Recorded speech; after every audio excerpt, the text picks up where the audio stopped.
मैं ये कहना चाहती हूँ कि राजनीति की नजरिया से नहीं देखना चाहिए, क्योंकि राम भगवान हम सभी का है, भारतवर्षीय हम लोग का पूर्वज है राम भगवान।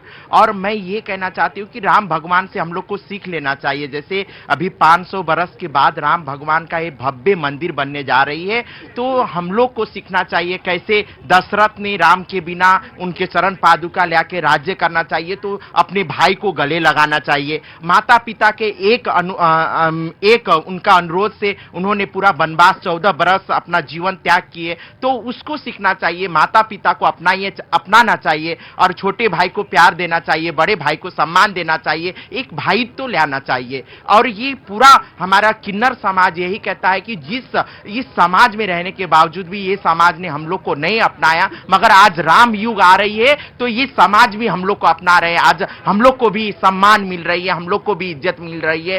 रामचरित्र मानस में जो हमारे गोस्वामी जी ने एक चौपाई लिखे, देव दनुज किन्नर न श्रेरी सादर मजही सफल त्रिवेणी, तो आप सभी से मैं ये कहना चाहती हूं कि आपके ही अंग से हमारा भी जन्म हुआ है, तो आप ही के समाज के हम लोग भी एक हिस्सा है, तो किन्नर समाज। मंदिर तो बन जाएगा, बन गया, प्राण प्रतिष्ठा भी हो जाएगा। अब आराम से खड़े रहो, प्राण प्रतिष्ठा भी होगी, सारे लोग देखेंगे। लेकिन जो समाज में मंथन है वो बड़ा महत्वपूर्ण है, बहुत महत्वपूर्ण है। और वो सच में ये जो मंथन चल रहा है राम को लेकर, राम के चरित्र को लेकर, बार बार जो बातें हैं वो सामने आ रही। किसी ने एक सवाल पूछा कि अरे भाई प्राण प्रतिष्ठा होगी, ऐसा क्यों नहीं होगा, ऐसा होना चाहिए। पूरी विद्वता के साथ उन्होंने सवाल रखा था, मुझे कोई संदेह नहीं आप पे, लेकिन आपने क्यों रखा ये आप ही जानेंगे। लेकिन ये जो मंथन है, इसी से राम का रस निकलेगा। कहां से आना हुआ बाबूजी? मैं तो आप ही के लिए आया था इतनी दूर, प्रयागराज से। क्या नाम है आपका? शंकर। हाँ, मुझे मालूम था शंकर यहीं मिलेंगे, और कहां मिलेंगे? प्रयागराज में नहीं मिलेंगे तो कहां मिलेंगे? आगे आइए मेरे पास। कार्य करते हैं कुछ? कहां? फतेहपुर में है। फतेहपुर में किसी सरकारी उसमें है? जी, मैं समझ गया था, माथा पढ़ लेता हूं मैं भी थोड़ा थोड़ा। मैं समझ गया था कि थोड़ा सहज संकोच जो है वो सरकारी पद में या सरकारी सेवा में कार्य करते हुए रहता है।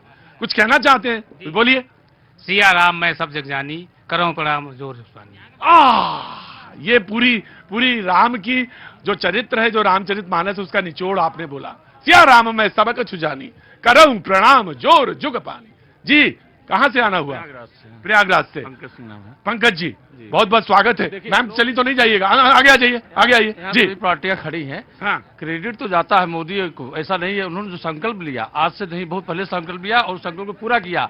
आज सभी पार्टी भले कह रहे हैं कि राम मेरे हैं, इस संभावनाओं को लोगों को गलत नहीं, मतलब गलत कह रहे हैं। ये आप बैठिए। क्रेडिट तो जाता है मोदी को, क्रेडिट मोदी को जाता है, बिल्कुल जाता है, 100% जाता है। नहीं भाई, कोर्ट ने बनाया, कोर्ट के फैसले से हुआ, कोर्ट फैसले से हुआ, लेकिन सहयोग तो जो शुरू से उन्होंने अध्याय जो रचा, उनको उठाया रथ, आडवाणी जी रथ लेके चले। मोदी जी उस समय से रथ यात्रा में शामिल होकर पूरा संकल्पित होकर वहां पे संकल्प लिया और आज संकल्प उसको पूरा किया, दिखाया लोगों को। आज लोग देख रहे हैं उसको। लेकिन कुछ और पार्टियां जो जलती हैं, मतलब कैसे जलती क्या, उन्होंने कर नहीं पाए।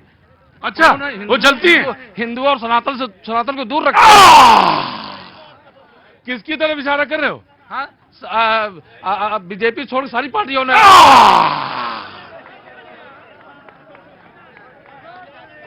कह रहे जलती हैं, जल तो कुछ और रहा है। कह रहे हैं आप जलते हैं। डॉक्टर साहब, जरा मैं पूछना चाहता हूं, सनातन धर्म के जो अपने को ठेकेदार बता रहे हैं, आज हमारे धर्म के जो हमको लगता है सबसे सम्मानित पद होता है आदरणीय शंकराचार्य गणों का, जो है वो नहीं जा रहे हैं। जरा इनसे पूछिए कि जो है क्यों नहीं जा रहे हैं। जो है अभी हमारे भारतीय जनता पार्टी के आदरणीय प्रवक्ता महोदय कह रहे थे कि श्री राम का जयकारा लगाना चाहिए। शायद इनको पता नहीं किस नगरी से आए हैं। जो है इनको पता नहीं, गांव में जाइए, सुबह उठेंगे तो कोई मिलेगा, सब कहेंगे जय राम जी की, जय राम जी की। पहले से ही जयकारा लग रहा है। आज ये राजनीति, राम के नाम पर राजनीति का जो व्यापार कर रहे हैं ये लोग, जो है आज इसको समझना पड़ेगा। जो यहाँ पर चारों तरफ खड़े हुए हैं उनको जरूर जरूर ये दो सवाल रखे इन्होंने कि बोले हमारा समाज तो जब सवेरे उठता था तो कोई भी मिले जय राम जी की, राम राम इसी से शुरू होती थी। सुबह मैं आऊंगा जी, पहले तमाम। हाँ जी, एक मिनट में आ जाऊंगा भैया, तुम्हारे पास जरूर आऊंगा। क्या नाम है भैया? द्वारिका प्रसाद। द्वारिका, क्या बात है, द्वापर में पहुंच गया मैं जी। बोलिए। जी भैया जी, मैं यह कहना चाहता हूँ, जैसे अभी क्या काम करते हैं? जी यहाँ पे दुकान है, दुकान काहे की है? बस चाय पानी की। अब मजा आया। अब सवाल पूछो तुम, तब समझ में आता। लोग पूछते हैं कि क्यों पूछते हैं, मैं इसलिए पूछता हूं कि पता तो चले समाज के कौन कौन से लोग कहां कहां के भागीदारी हो रही है। सिर्फ पोस्टर और बैनर लगा लेने से, हल्ला मचा देने से क्रांति नहीं होती। समाज में कौन पूछ रहा है, कहां से आके पूछ रहा है, क्या सवाल रख रहा है और किस विचारधारा में किस तरह डूबा हुआ है, ये बहुत महत्वपूर्ण होती है। क्या नाम है भैया? द्वारिका प्रसाद।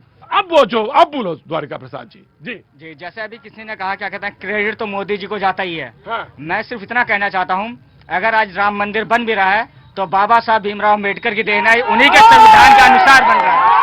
आराम। हाँ, उन्हीं के द्वारा लिखे गए संविधान के अनुसार ही आज राम मंदिर बन रहा है। ये एक ऐसा व्यक्ति जो बिल्कुल शायद छोटी सी एक दुकान लगाता होगा, लेकिन मन में विचार और समाज को जोड़ने की एक संकल्पना लेके आया है। हाथ में कोई पोस्टर नहीं है उसके, कोई पोस्टर नहीं है, लेकिन उसे मालूम था कि यहां पे बात रखी जाएगी। हटो सामने, द्वारिका जी का चेहरा देखने दो। और जब वो कह रहा है तो कितने आत्मविश्वास के साथ और आंखों में पानी भर के कह रहा है। आगे आओ, तुमसे सच्चा भक्त कोई होगा ही नहीं। आगे आओ द्वारिका आगे आओ, अंदर आओ और यहां आओ आगे द्वारिका। आज जब राम मंदिर बन रहा है तो मैंने बस एक चीज देखी द्वारिका तुम्हारे, और वो तुम्हारी आंखें वो इतनी चमक गई, उसमें जो आंखों में पानी था वो मुझे बस कहने लगा, ना सच्चा भक्त तो पीछे खड़ा हुआ था। द्वारिका, मैं पहचान तो नहीं करता किसी की, ना मेरे पास इतना इल्म है, ना इतनी ताकत है, लेकिन तुमने कहा कि राम मंदिर बन रहा है तो आज भीमराव बाबा अंबेडकर के सपना पूरा हो रहा है। ये सपना है उनका। जी बिल्कुल, बाबा साहब का यही सपना था, कभी कोई हमारे देश में किसी के साथ नाइंसाफी ना हो। उन्होंने जो संविधान लिखा सभी के लिए लिखा, किसी विशेष वर्ग के लिए नहीं लिखा। बहुत अच्छा, बहुत अच्छा। मन को छूने वाली बात है, और मन को इतना छूने वाली बात है कि इसमें कहीं यही तो तट रहा होगा ना, जिस पर निषाद और राम का संवाद हुआ होगा ना। तो इतना बस सुन लेने से और समझ लेने से अगर आत्मविभोर ना हुआ कोई, तो वो कैसा राम भक्त है भाई, कैसा राम भक्त है। आओ, जय हो।